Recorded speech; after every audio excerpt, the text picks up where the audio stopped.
পশ্চিমবঙ্গের কলকাতার আরজি কর হাসপাতালে চিকিৎসক ধর্ষণ ও হত্যা মামলায় সিভিক ভলান্টিয়ার সঞ্জয় রায় দোষী সাব্যস্ত হয়েছেন। স্থানীয় সময় শনিবার দুপুর 2:30টার দিকে এই রায় দেয় শিয়ালদহ আদালত। সোমবার তার সাজা ঘোষণার কথা রয়েছে।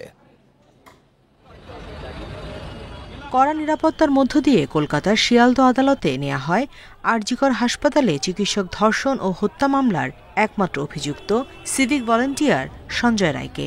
অপ্রীতিকর পরিস্থিতি এড়াতে আদালত চত্বরে জোরদার করা হয় নিরাপত্তা।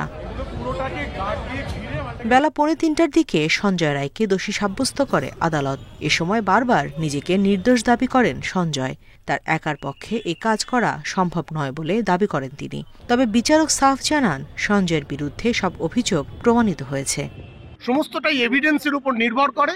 আমরা ইলেকট্রনিক, সায়েন্টিফিক সমস্ত এভিডেন্স প্রডিউস করেছি এবং তাতে কোর্ট সেটা স্যাটিসফাইড হয়েছেন এবং ওনাকে কনভিক্ট করেছেন। ভারতীয় দণ্ডবিধির 64 ধারায় ধর্ষণ, 66 ধারায় ধর্ষণের পর মৃত্যু এবং 103 ধারায় হত্যার অভিযোগে সঞ্জয়কে দোষী সাব্যস্ত করেন আদালত। তার 10 থেকে 25 বছরের কারাদণ্ড, আমৃত্যু কারাবাস, এমনকি মৃত্যুদণ্ড হতে পারে। তবে সিবিআই এর চার্জশিটে সঞ্জয়কে একমাত্র অভিযুক্ত হিসেবে উল্লেখ করায় সমালোচনা চলছে। মিথ্যা মামলায় অভিযুক্তকে ফাঁসানো হচ্ছে বলে দাবি তার আইনজীবীর।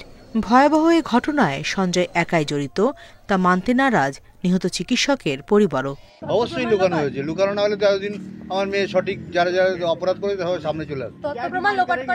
তথ্য প্রমাণ তো লোপাট হয়েছে, সিবিআই স্বীকারই করেছে।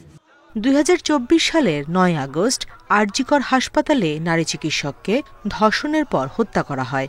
10 আগস্ট এই ঘটনায় জড়িত সন্দেহে গ্রেফতার হন civic volunteer Sanjay Roy. 13 August সিবিআইকে তদন্তের নির্দেশ দেয় সুপ্রিম কোর্ট। 11 নভেম্বর শুরু হয় আরজি কর হত্যাকাণ্ডের বিচার প্রক্রিয়া। টানা 2 মাস ধরে চলে বহুল আলোচিত এই ঘটনার বিচার কাজ। Nusrat Serin, Independent news.